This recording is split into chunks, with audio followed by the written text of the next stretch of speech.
Salary ceiling ఎందుకు పెట్టలేదు?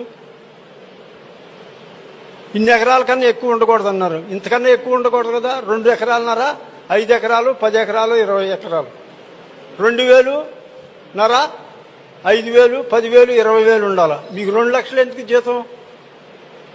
నువ్వు ఉద్యోగం చేస్తే నువ్వు పని చేయవు, ఆఫీస్కి వస్తున్నావు, తెల్లారుజామున లేచి నువ్వు ఒక్కడవే పని చేస్తున్నావు. నీ భార్య పని చేయదు, మీ అమ్మాయి పని చేయదు, మీ అబ్బాయి పని చేయడు, మీ అమ్మ పని చేయదు, మీ నాన్న పని చేయడు. ఈ 5గురిని కూర్చోబెట్టి తెల్ల ఏనుగుల్లాగా మేపుతున్నారా? ఇది ఎక్కడ న్యాయం?